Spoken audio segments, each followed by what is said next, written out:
What it do? So today I woke up and I know, it's a pretty boring day, so we're gonna have some fun and we're going to rank every current active champion in the UFC based on how interesting they are, how good they are, and what they've accomplished since they become a champ. I know I'm going a little bedtime MMA style, but you know what? Why not have some fun? Let's rank these champions and stuff. So starting from the C tier champion, I'm going to put Sean O'Malley in there. I know, people are gonna be like, what are you talking about? Sean O'Malley's literally the biggest star in the UFC. Well, technically he is, but at the other time, he's being pushed by the industry a lot. Except the other guy, which I will talk about later, but we all know who the other champ is. But if you look at Sean O'Malley, the only title defense he has is against a Chito Vera that did not deserve a title at all. Like, Chito Vera did not deserve a title shot at all. He beat Chito Vera beat who? Who did Chito beat? Chito beat Pedro Munoz, the guy that lost to Kyler Phillips. Like, he's not even ranked right now. So are you telling me that Kyler Phillips is gonna get a title shot? Are you gonna tell me the guy that beat like Pedro Munoz before that is going to get a title shot? Who did Pedro even lose to before that? Sean O'Malley. Sean O'Malley didn't even get a title shot from beating, like, he didn't even beat Pedro, but it doesn't matter. Like, he was pretty much going to beat him anyways. Like, we know what's gonna happen. Sure, everyone put Pedro winning the first round, but Cheeto was also losing the first round to Pedro too. So in any case, like, I don't think Cheeto should be getting a title shot. And honestly, overall, this guy's just not really that great. Like, I know he's a fantastic striker. I'm just kidding about not being that great. Like, he's like pretty good, but bro's like not really that interesting. Like, not a lot of people like really want him to be champ. If you think about it, there's better people coming up, and it's more about just if you watch him, you're just watching him to lose. Like, I know I come off sounding as a big O'Malley hater, but if you think about it, he's being pushed by the industry a lot. Like, he's literally an industry plant in the UFC. They rushed him, and dude, who honestly couldn't forget the moment where they gaslighted Aljo into taking the fight 3 months after, less than 3 months, like 2 months after he defended against Cejudo. He defended against Cejudo in late May, and they made him fight O'Malley in mid-August. Like, I don't think any other champ has been doing that in the current UFC roster beside Alex, and it's because Alex is like not even that much of a weight bully if he's in 205 pounds, so it's easier for him to cut weight. Aljo's like 170 pounds, and he just had a 5-round war with Henry Cejudo. I know it was pretty boring, but 5 round drains you pretty bad, and UFC kind of just rushed him. So we're going to the next one. So this next one is going to be interesting. I'm going to put Zhang Weili as great champion. So this is going to be one of those female fighters that people actually watch instead of just using it as watch and break. The other two, you could say Alexandre Grasso puts a pretty good fight, but she's kind of a special case, which I'm going to talk about later. But Zhang Weili right here, the only reason why I'm not putting her as the GOAT tier is because she needs one more fight because of her previous loss to Rose. I know she kind of beat Rose the second time. I still think that was a robbery. I think Rose totally won, but they gave her the split decision. And the first time, what did Zhang Weili say? Zhang Weili said she lost the first time because of jet lag and weight cut. I know we know a little bit coping out here done by our girl Zhang Weili, but at the end of the day, like, she did pretty good against Rose. But she did lose to Rose, so that's the reason why she's not on GOAT tier. And if she wants to make up with that and become the GOAT tier, she has to beat the next opponent, which I think is pretty obvious who it is. Is going to be Tatiana Suarez, who is literally the female version of Khabib. If she beats Tatiana Suarez, she'll be on the GOAT tier in woman champion of all time. Like, there's no denial. This person, Zhang Weili, is one of the most exciting female fighters to ever live. And every time she fights, like, people just want to watch. Like, she have her thing at UFC 300 against another Yang Xiaonan, who's another Chinese female fighter. And people actually watch that after Max Holloway. I know there's an adrenaline dump and people weren't really focused into it, but Imagine if they put another female champion as the co-main event on UFC 300. People will go riot. The only reason why people didn't give 300 as much complaint as putting a female champion up there is because it's Zhang Weili. If you put the other two female champions up there, people are going to complain so hard. Think about it. They put Alexa Grasso and Valentina Shevchenko, two of the best flyweights of all time, on the Sphere, and people was like, oh, the Sphere is like a bad card, it's not even that stacked. Imagine they put Valentina Shevchenko and Alexa Grasso on UFC 300. People will cry. So that's the difference with her and other female champions. And speaking of female champions, we're going to rank the other female champion. Raquel Pennington, we're going to put a fake champ.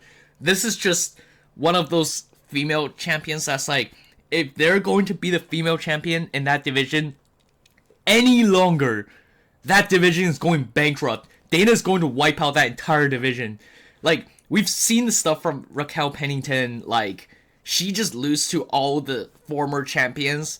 And the only reason why she's getting the belt right now is because that's, like, 135 in female division has got to be one of the driest divisions. Like, the only one you have is, Juliana Peñas. Like, is she even good? She got 50-45 by Amanda Nunes, and before that, yeah, she beat Amanda Nunes, but did she really beat Amanda Nunes? Or did Amanda Nunes just lost to COVID? Right? I think Amanda Nunes came out 50-45, Juliana Peñas.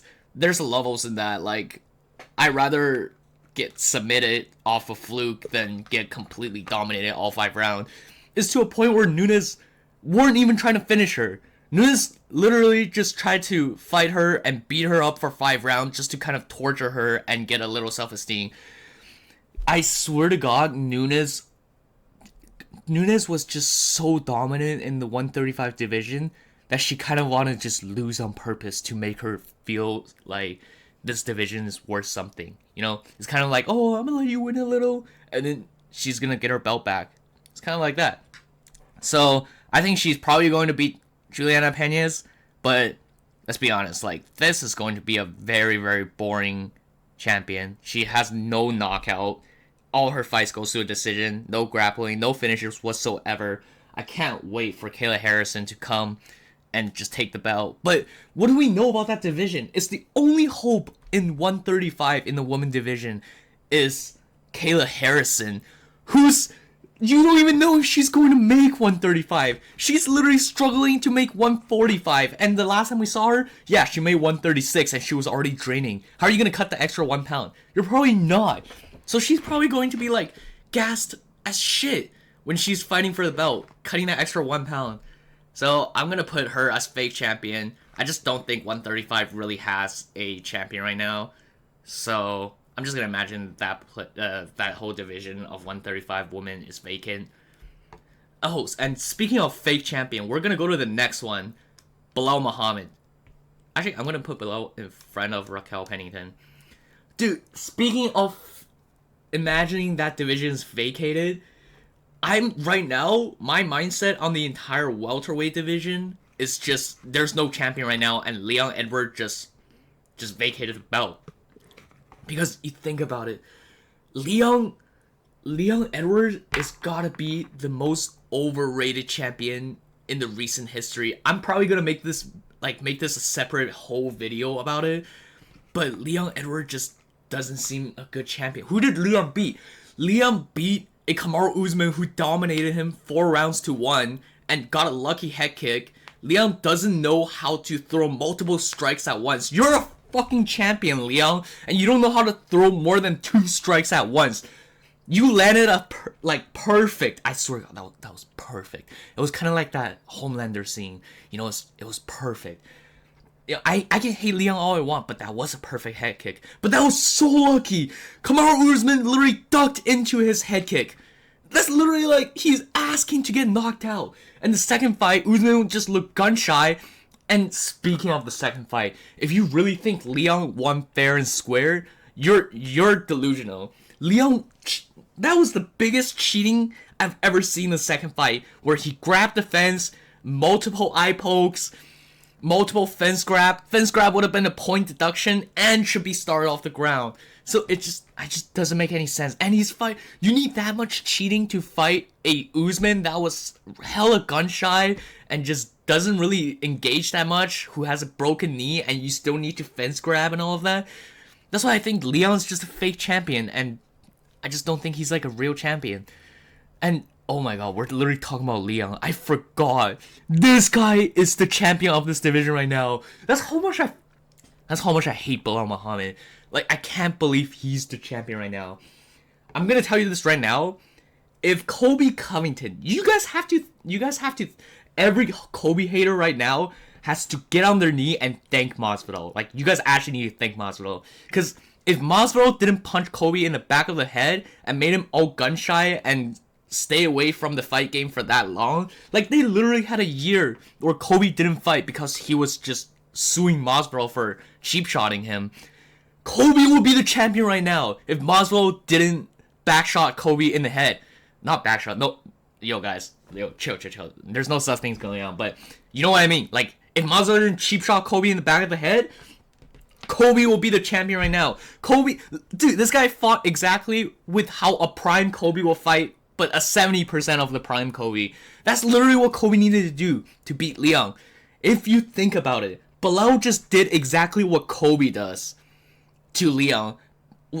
He just did exactly what we expected Colby to do with Leon. That's why I said I thought Colby was going to beat Leon, because I thought Colby was going to fight exactly the way Belal fought, but a little bit better.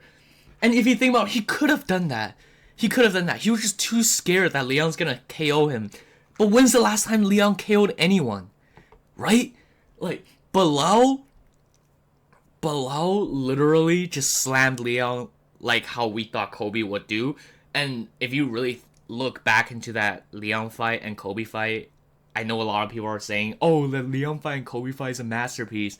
Well, surprise, it's really not. It's fucking not, dude. That Leon and Colby fight, Leon threw 50 fucking strikes with Colby making fun of his deceased father. Someone made fun of your deceased father and you only threw 50 strikes. That was not a perfect performance by Leon. That was just because Colby was gun shy.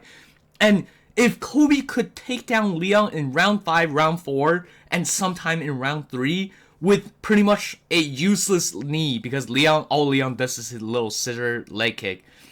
That, like, he didn't really hurt Colby beside that leg kick. What do you think he's gonna do to him when he's in round 1, round 2? Colby was just too gun shy. Like, there's just no way Colby lost that because of Leon was good. It was literally Colby lost that because he chose to lose that because he was really gun shy. He just doesn't look like the same Colby. It just seems like Colby really got hurt bad by Masvidal. Didn't he say he has some brain damage or something? I don't know. All fighters probably have brain damage. But we're gonna move on to the next one. Actually, no, I'm gonna stick with Belal and talk a little bit more about this guy.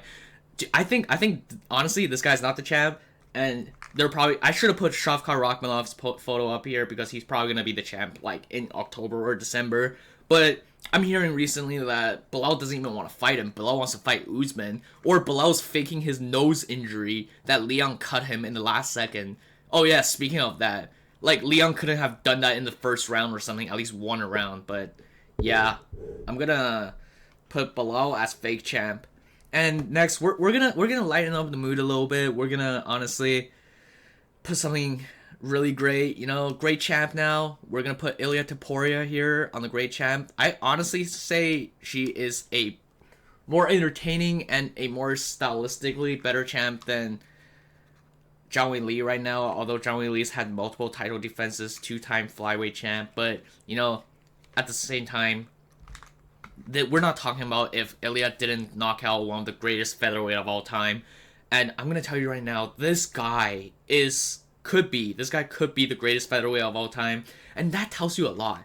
Out of all the champions in each division in the UFC, there has only been 5 total champions in featherweight. It just shows how great featherweight champs are, because if you look at lightweight, there's got to be at least 10 or 20 champs already at lightweight. Same with light heavyweight. I'm pretty sure there has been 5 champs in the last 4 years in light heavyweight, if you think about it. So this is why it's so impressive, and I think Ilia could really stay long at featherweight if he beats Max Holloway. I think his biggest problem is just Max Holloway, but other than Max Holloway, I don't see him beating I don't see him just Ilia losing to any of the future upcoming contender, even the Diego Lopez or Movsar. Dude, I can't believe people actually think Movsar is going to beat Ilia. Movsar literally dodged Ilia. That's why Ilia had to fight Ja Herbert on a short notice up a weight class, because Movsar dodged him already. It's kind of like, I don't know why people aren't bringing this up often. People are like, oh, Movsar's Ilia's nightmare. Oh, Movsar's Ilia's nightmare. If he's his nightmare, why did he dodge him last second? Dude, it's one of those. Cyril Gane doesn't want to fight Tom Aspinall until Tom Aspinall is the champ. Simple as that. Simple as that. They just want to fight the champ.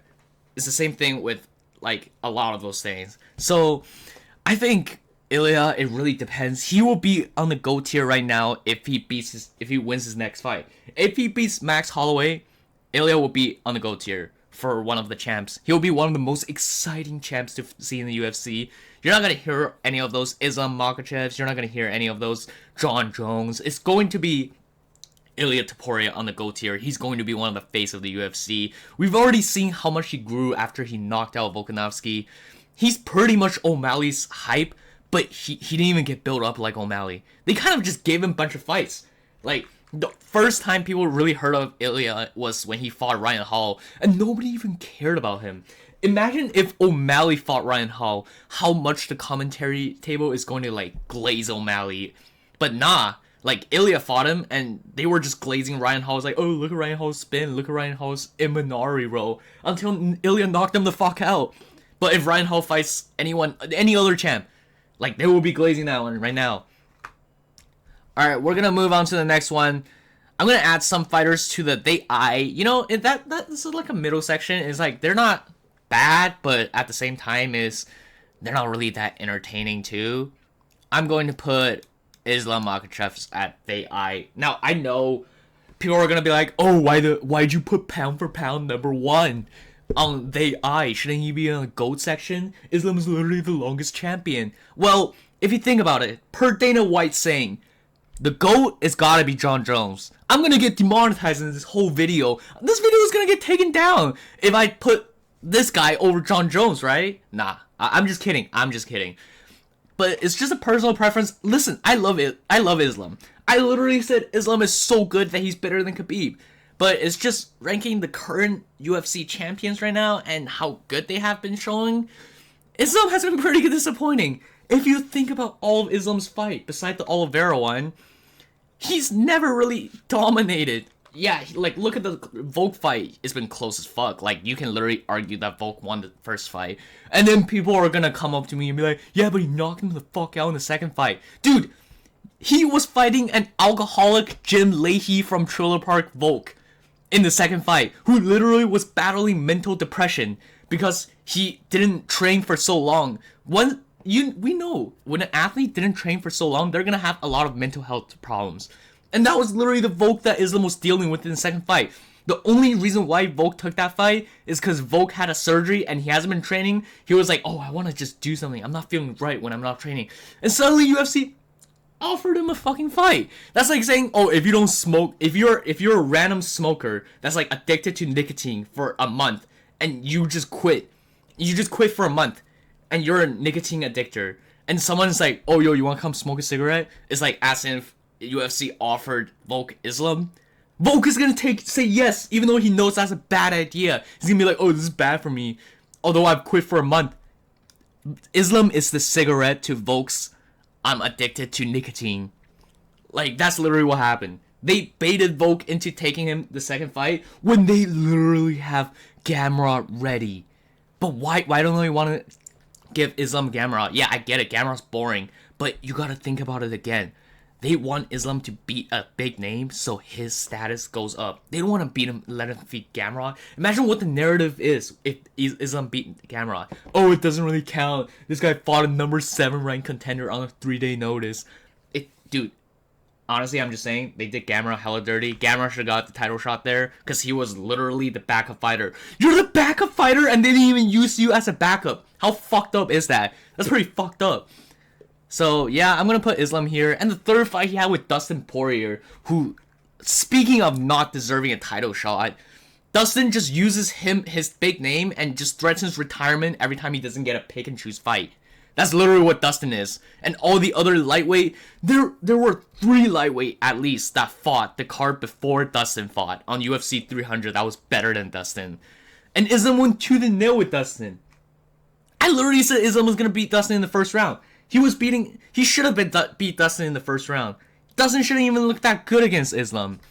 It's kind of like Islam just has a lot of mediocre fights against fighters and opponents that we expect him to get destroyed. And every time you look at his face, like, he's always wounded. He looks more fucked than the other person every time he gets his hand raised. Beside the second Volk fight and the Oliveira fight. But you gotta think, like, this guy just isn't as dominant as we think. And if he moves up to welterweight, he's gonna, who's probably not gonna be Belal Muhammad at the time. If he decides to move up to welterweight, it's probably going to be Shavkat Rakhmonov that he's gonna fight, right? And I think Shavkat honestly beats him and just derails his hype. Because this guy's grappling isn't as good as we thought. His striking is what makes up his grappling. His grappling is still very good, don't get me wrong. But it's just not that Khabib level grappling that we've seen. There's literally videos of comparisons side by side of how Khabib approached Dustin when he tried to take him down. And how Islam approached Dustin when he tries to take him down. It's completely different. Khabib took down Dustin with ease with the same move that Islam tried to do. And Dustin just escaped Islam, like, pretty easily. I've never even seen Dustin do that good on the ground. You can technically say Chandler slammed Dustin harder than Islam did when they were fighting. It's just Chandler has no IQ. Otherwise, I honestly think Dustin would have got finished in the second round if Chandler has an IQ. Or even the first round. Dustin admitted that. So, we're also gonna put, you know what? I'm gonna be justified. Like, I'm not gonna favor Dana White on this one. I'm gonna put Jon Jones behind Islam at the day I honestly should put Jon Jones even lower. But you know what? I'm going to put him here for now, and then I'm going to see later to see if I have any changes. But yeah, like, Jon Jones. This guy fought once, and right now, we're going to have a debate of him ducking Tom Aspinall for the rest of our life. It's going to be one of those MJ versus LeBron debate where it just really depends on which side you're on, and you're never going to know who's better. Unless you fight Tom Aspinall, but he's probably not. Let's be honest. And I don't even know why he's ducking Aspinall that hard. Honestly, I don't even think Aspinall is that much of a big favor. Jon Jones is the best at keeping distance. Aspinall like to pounce.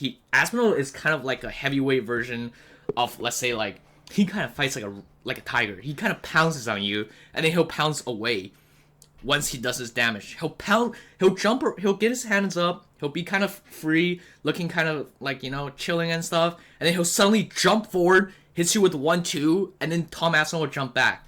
Like, Jon Jones does pretty well with that. Tom Aspinall, the only reason why he's kind of effective with all those other heavyweight is because heavyweight are just shit at creating distance and managing distance. And Jon Jones has got to be one of the best distance managers in the entire UFC history, if not. I mean, isn't he the GOAT? Isn't that what Dana White said? This is literally the GOAT. But the problem with Jon Jones is just, I don't know what's wrong with this guy, bro. Like, is he just trying to pick and choose Stipe? Or did the UFC just offer Stipe, like, a lot of money with Jones compared to Aspinall? They probably offered him this, I don't even know. This is just, like, why is Jon Jones fighting Stipe? And right now they're trying to come up with this excuse of, oh, we're gonna look like a jackass to Stipe if we tell him to fuck off. Like, bro, when's the last time Jon Jones give a fuck about any of his opponent? Why are you showing sympathy to Stipe right now? Like, you fucked over so many opponents in their life, and suddenly now you're like, oh, I'm a good person. I don't want to be a dick to Stipe, so I'm gonna fight him. Like, what? Dude, honestly, if he fought Aspinall and he beat Aspinall, I would love to put him at number 1. Honestly, I think Jon Jones is my GOAT, like, greatest of all time.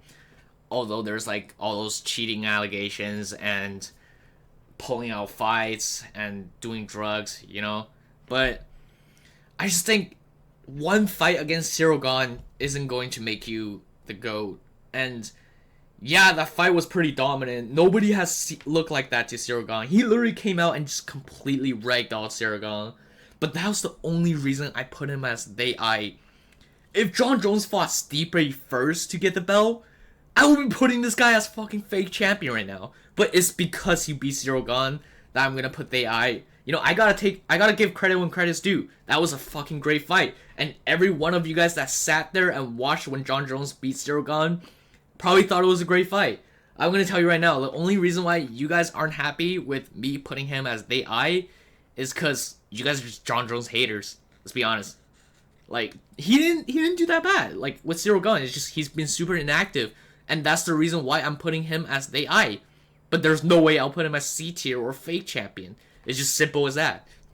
He looked a lot better against Zero Gun than these fighter has against any of their opponents. I'm gonna tell you right now, even the O'Malley and Cheeto. And also, yeah.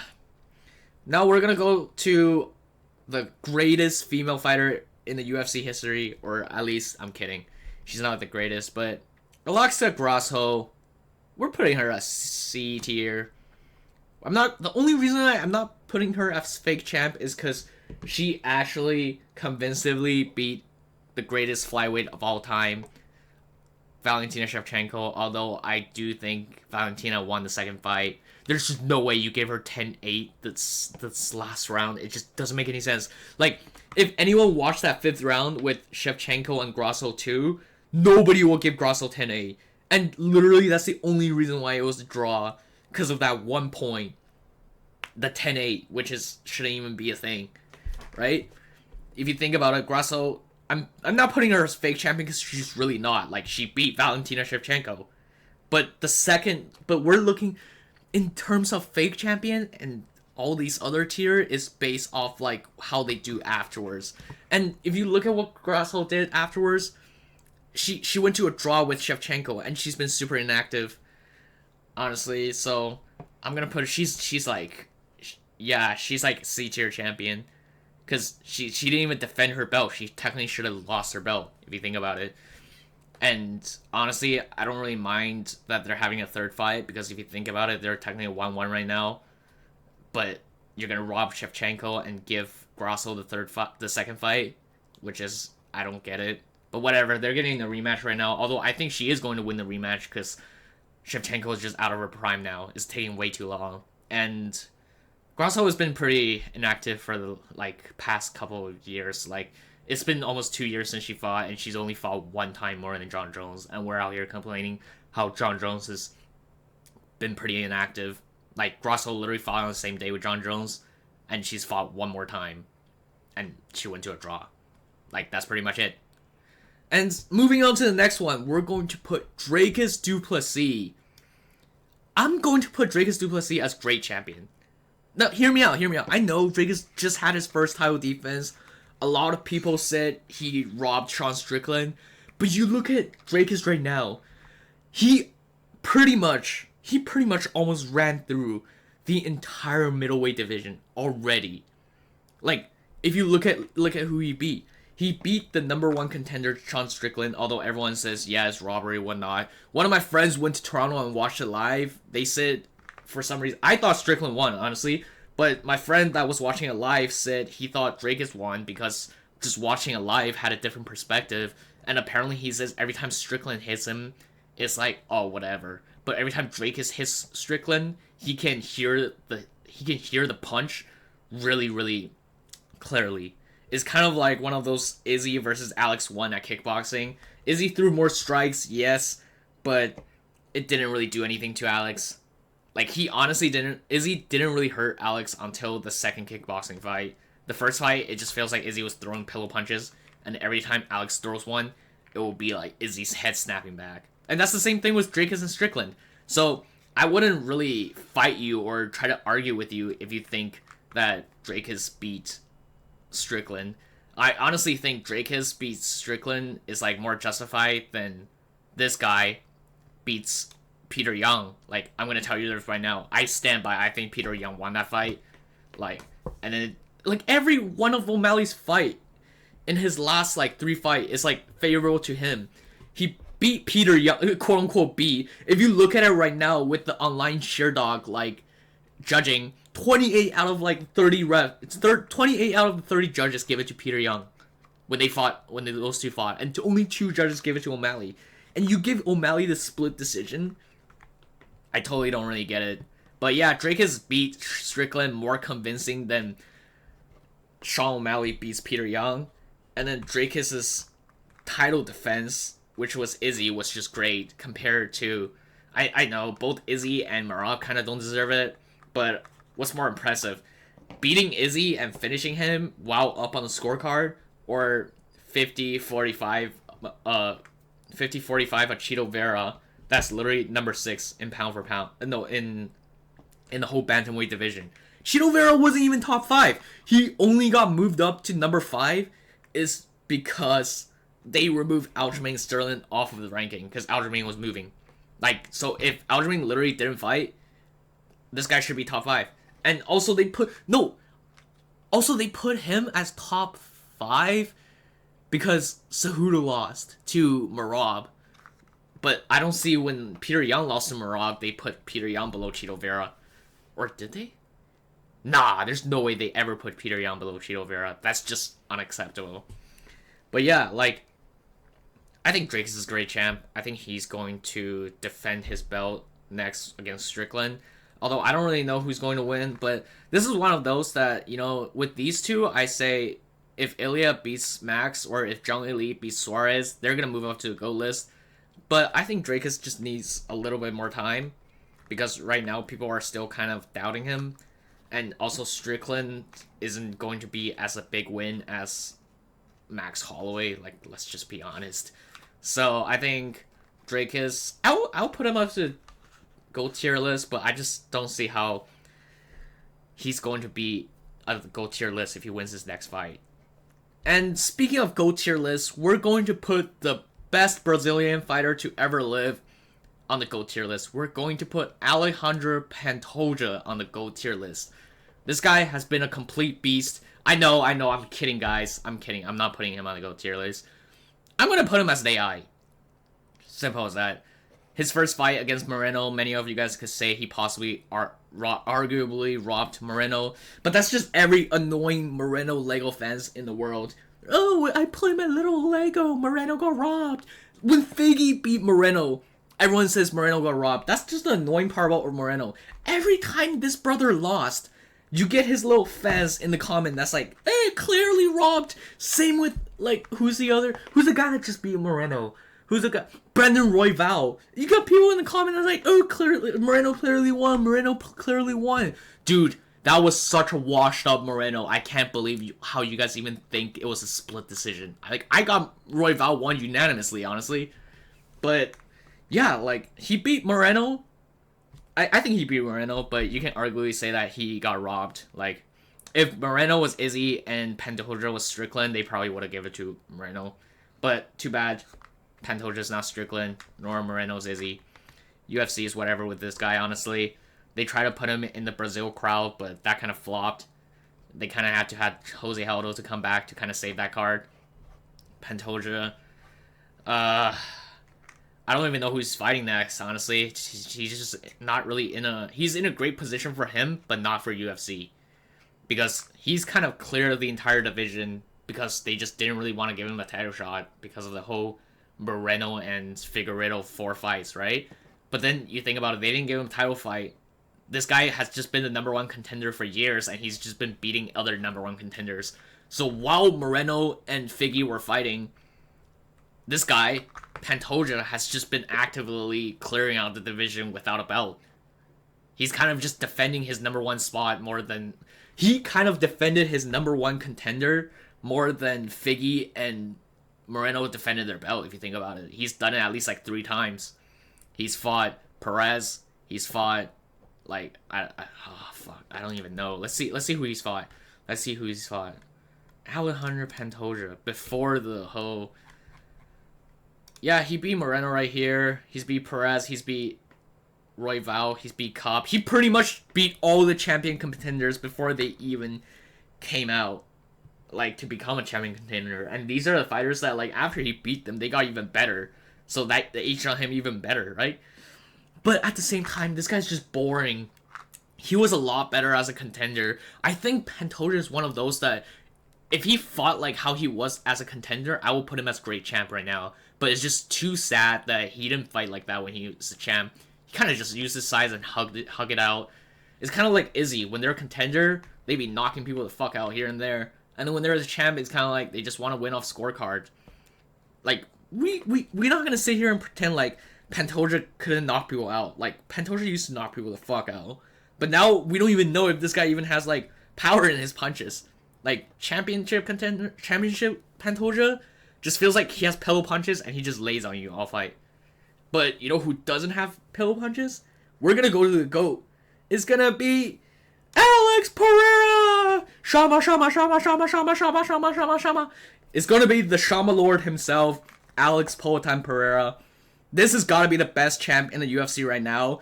And whether he's in the organization or just his record in general, this is one of those champs. Like, Dana White literally comes out and say why he loves Alex Pereira so much. And we know how Dana thoughts on the Brazilians. He doesn't really like the Brazilians too much if you think about it. Like, the way he treated Charles compares to the way he treats Islam right now. Charles never had one Brazilian fight throughout his entire championship reign. Like, he's never fought in Brazil once. Just think about that.